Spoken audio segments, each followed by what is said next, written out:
Hey, yo, check where we going today. All right, so now let me flip this. Look at me, yo.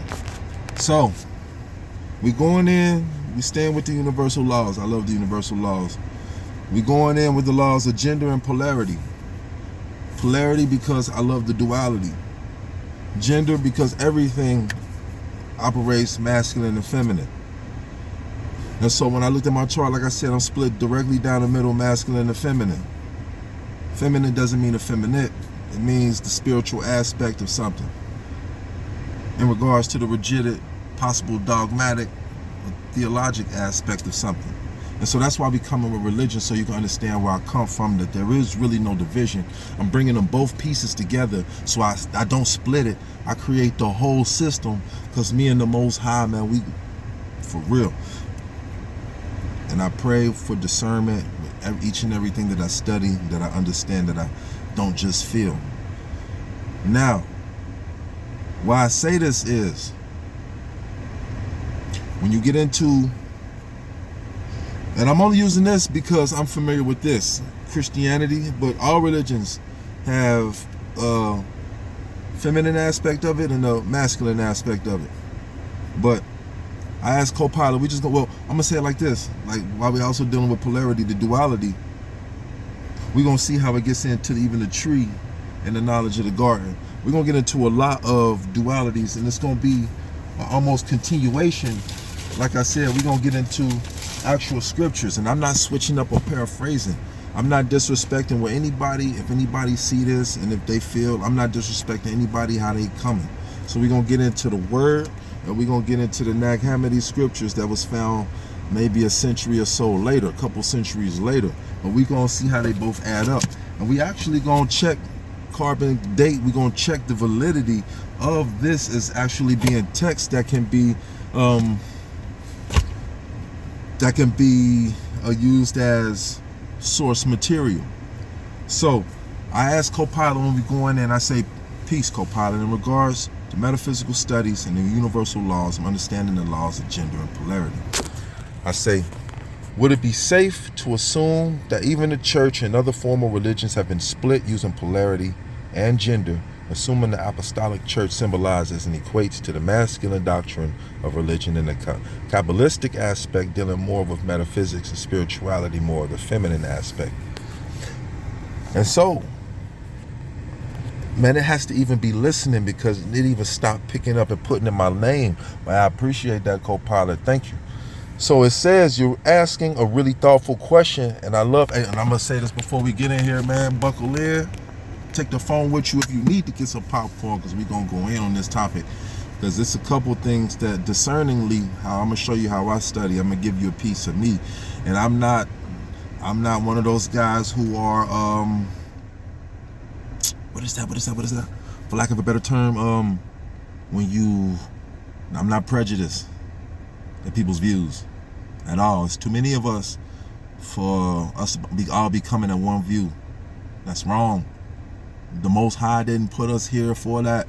The Most High put us here to collect as many experiences when they come back to Him. He having like a buffet to Himself. You know what I mean? That's how I look at it.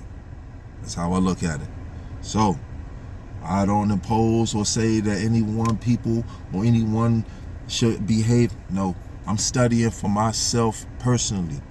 Like for self, I am master. Like type, I'm studying, and I'm not getting into that. I don't subscribe into that, but that is facts. Now let's get it.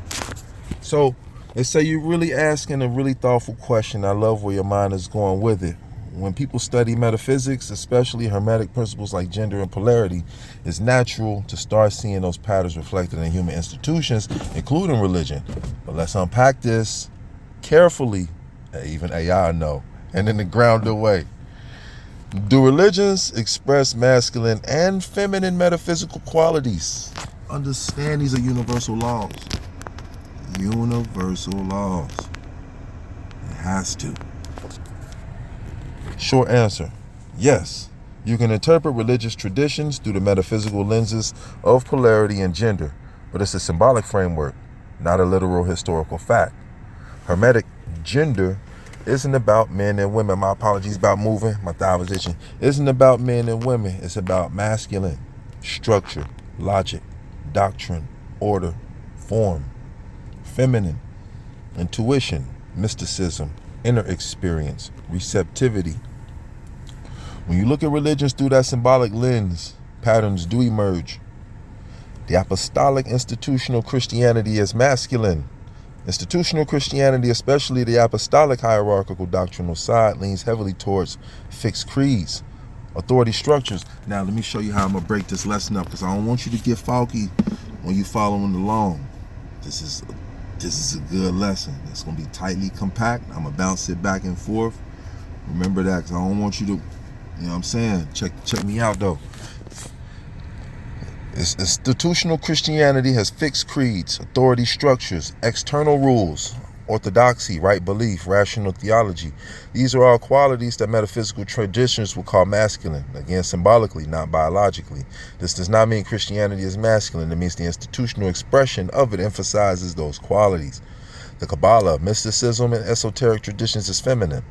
Mystical traditions across religions, including Kabbalah, tend to emphasize inner experience, intuition, symbolism, direct spiritual encounter, hidden or esoteric knowledge, fluidity rather than rigid doctrine. These map neatly onto the feminine pole in metaphysical frameworks. Kabbalah literally encodes its polarity. Chokmah, wisdom is masculine. Binah, understanding is feminine. Creation emerges from their interplay. And if people don't understand Chokmah and Binah being the expressions of the divine feminine and masculine, and once they intermingle, and like it's stated, you need both masculine and feminine genders to interplay. So to me right there, that is in more completion. Aside from the Most High created the expressions of his divine masculine and feminine to intermingle for us to have this material expression of existence. That's what's going on in the side of mysticism. I don't understand the discrepancy from there. It's a direct accordance to me. But here's the deeper truth. Religions aren't split. They're incomplete without both poles. Like I said, there is a direct concordance to me. And before we even go in further, I didn't bring it. I wish I did. I will later. It says, but there's a deeper truth. Religions aren't split. They're incomplete without both poles. Every major religion has masculine form, doctrine, feminine mystery, mysticism, masculine, priesthood, feminine, prophecy, masculine, law, feminine, spirit, masculine, structure, feminine, experience, masculine, exoteric, feminine, esoteric. When one pole dominates, the tradition becomes unbalanced. Too much masculine, it becomes dogmatic and authoritarian. Too much feminine, it becomes chaotic and ungrounded, lacking coherence. Healthy spiritual systems integrate both. So is it safe to assume religions reflect metaphysical polarity? It's reasonable to interpret them that way, as long as you remember this is not a symbolic metaphysical model.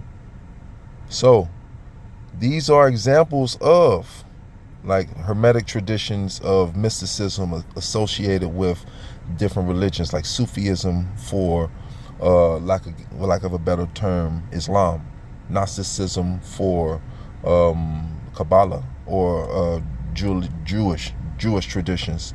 Kabbalah for Jewish traditions, Christian mysticism and Gnosticism for apostolic Christianism or Christian systems, etc., etc. And so we're going to jump from there to this tab. And this is why I say it's important, because I often, like I said, there's two sides. The masculine side doesn't subscribe to the Tarot or the Oracle cards. And I understand why. The feminine side does subscribe. But I will also say, if they don't ascribe to, the masculine side often ascribe to playing spades and using bicycle cards. But I'm going to show you where AI may show that rhetoric is being okay, but actually where Taroki actually comes from, the usage of bicycle cards. So 52 cards come out. But there is no problem with spades, tonk, and all of that. Now, Peace Co-Pilot. In regards to the argument between spirituality versus witchcraft, Would tarot be considered witchcraft according to the Bible? And why that's important is because oftentimes we don't say it, and not everybody existentially, but what's associated with spades and on that side is gambling. So in regards to the argument between spirituality versus witchcraft, would tarot be considered witchcraft according to the Bible? What was the first civilization to practice divining while using systems such as tarot? Is it true or false that the Bible's origins are from the 42 laws of Ma'at? Because I hear that often as well. You've raised three big, often debated questions that sit at the crossroads of religion, history, and culture. Would tarot be considered witchcraft according to the Bible? From a biblical perspective, tarot would generally fall under the category of divination, which the Bible consistently discourages. Key biblical themes: the Hebrew Bible Old Testament prohibits practices like divination, sorcery, omens, and consulting spirits. Now, in regards to, I'm going to say this, because I'm an alchemist, I'm not a sorcerer. I'm a metaphysician. I'm an alchemist. I transform, like what they say, I'm trying to turn $1 out of 15, $1 out of nickel. That's alchemy. I'm an alchemist. When you try, I'm not going to say divine, but when you try and work spell works and transfer and change the will of other people, now that's where universal law states is wrong. And I'm totally with this and against this in the Bible standpoint against witchcraft in that way, because everybody's given free will. I can't send a love spell to make you come towards me. That's breaking universal law and free will, etc. If I'm sending curses to people to give them nil or to take from them what's real in the field, it is free will for that man to go with it, go get it. That woman likewise. So that is against universal law in and of itself to interact with other law. I'm not the Most High. I'm just a piece of the source material, the sky. They say these passages don't mention tarot specifically. Tarot didn't exist yet. That's a key factor. Tarot didn't exist yet. That's a key factor. Tarot didn't exist yet. That's a key factor. So it's not tarot itself. It's if those cards are used to take the will of other people or make decisions in will, that's when I think they become a problem. But I watch them as stories, like Days of Our Lives, like it's a continuous possible timeline in the dimensions. Time is timeless. It's all your decisions. So past, present, and where you sitting or in the future, it all is about that one decision you choose. Like right now, I'm choosing to put this on camera. If I didn't, I would be in another location doing something totally different. I could be eating something different. I could be thinking something different, doing something different, vibrating different. But it's all about the decision. And because of that decision, there's multiple possible timelines. To me, that's what tarot is used for. It's the stories, man, and I love them. I'm not gonna lie, I don't use them for divining. I don't use them for that. I know people do. That's up to you. But these are the stories. And so, these passages, so what biblical authors consider tarot witchcraft, not in the modern Wiccan sense, because that concept didn't exist. But yes, they will likely classify tarot under the broader umbrella of forbidden divination practices. Yo, don't even think about it. This is about the biblical worldview, not a judgment on, we don't want any of these tools. Not a judgment on modern tarot readers who often use tarot for introspection, psychology, or spirituality rather than supernatural fortune telling. What was the first civilization to practice divination using systems like tarot? Tarot cards themselves are not ancient. They originated in the 15th century Italy as playing cards. Their use for divination came later in the 18th century. But if we're talking about structured divination systems, humans have been doing that for thousands of years. Ancient China, the I Ching, Oracle and Bones, 1200 to 1000 BCE. Ancient Mesopotamia, ancient Egypt. And that's actually, when you in the BC, that's the oldest, right? So like when you decreasing, that's actually older, and it starts to increase, and then it balances out, gets to 0, then it starts to increase from there. So the oldest they actually started in China was the I Ching oracle bones between 1200 to 1000 BCE. Ancient Mesopotamia, ancient Mesopotamia, astrology, liver reading, and omens. Ancient Egypt, dream interpretation, oracles, and symbolic systems. And ancient Greece, oracles, lots, and augury. The closest ancestors, not Egypt. Despite popular myths, the closest historical lineage is European playing cards, like I was saying, the bicycle joints, which were influenced by Mamluk Islamic playing cards from the Middle East. So tarot is not an ancient African or Egyptian divination system. It's a medieval European creation that later took on esoteric meaning. It's a medieval European creation that later took on esoteric meaning. And so most of us know about the 42 laws of Ma'at. We're not going to do that. But this is what we're going to do, because this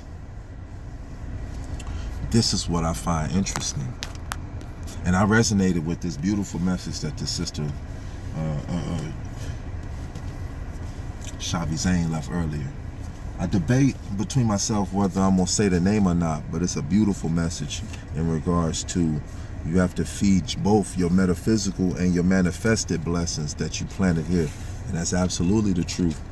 But what made me go a little bit harder than that, go all the way to the root? And so this popped out to me kind of within division.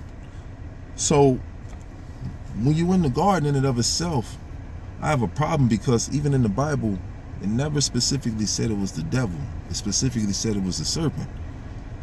And it said that they were tasked with having dominion over the beasts, all the beasts. And it said the serpent was the most cunning of all. Never called the serpent the devil, Satan, Lucifer, any of that.